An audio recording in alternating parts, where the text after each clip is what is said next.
కిర్గిస్థాన్లోని ప్రస్తుత పరిస్థితి మరియు తెలుగు విద్యార్థుల కోసం తీసుకుంటున్న చర్యల గురించి ఏపీ ఎన్ఆర్టీఎస్ అధ్యక్షులు Venkat S Medapati, CEO P Hemalatha Rani పత్రికా ప్రకటన విడుదల చేశారు. ఇందులో పేర్కొన్న ముఖ్యమైన విషయాలను ఇప్పుడు చూద్దాం. కిర్గిస్థాన్లో ఏపీ విద్యార్థుల భద్రత మరియు శ్రేయస్సును గురించి, అలాగే ప్రస్తుత పరిస్థితి మరియు విద్యార్థుల సమస్యల గురించి వివరిస్తూ విదేశీ వ్యవహారాల మంత్రిత్వ శాఖ యురేషియా అదనపు కార్యదర్శి శ్రీ చరణ్జీత్ సింగ్ కార్యాలయంతో సంప్రదింపులు జరిపిందని తెలిపారు. దీనిపై స్పందించిన అదనపు కార్యదర్శి కార్యాలయం కిర్గిస్థాన్లోని బిష్కేక్లో ప్రస్తుత పరిస్థితి సాధారణంగానే ఉందని ఏపీ ప్రభుత్వ రంగ సంస్థ ఏపీఎన్ఆర్టీఎస్ కు తెలియజేసిందన్నారు. మన దేశ వైద్య విద్యార్థులు భారతదేశానికి తిరిగి రావడానికి ముందు national medical commission of India యొక్క మార్గదర్శకాలను పరిగణలోనికి తీసుకోవాలని సూచించిందన్నారు.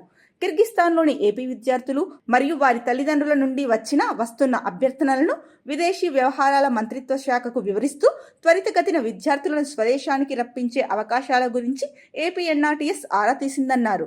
విద్యార్థులు భారతదేశానికి తిరిగి రావాలనుకుంటే మే 23 నుండి బిష్కేక్ నుండి న్యూఢిల్లీకి నేరుగా ప్రతిరోజు 2 విమానాలు నడుస్తాయని కూడా విదేశాంగ శాఖ తెలిపిందన్నారు.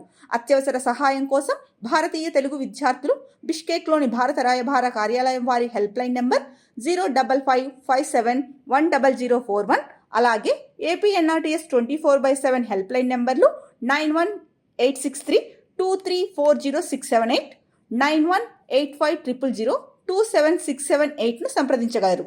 ఏపీఎన్ఆర్టీఎస్ పరిస్థితిని నిశితంగా పరిశీలిస్తోందని, విద్యార్థులు వారి తల్లిదండ్రులు భయపడవద్దని, అప్రమత్తంగా ఉండాలని ఏపీఎన్ఆర్టీఎస్ మరోసారి విజ్ఞప్తి చేసింది.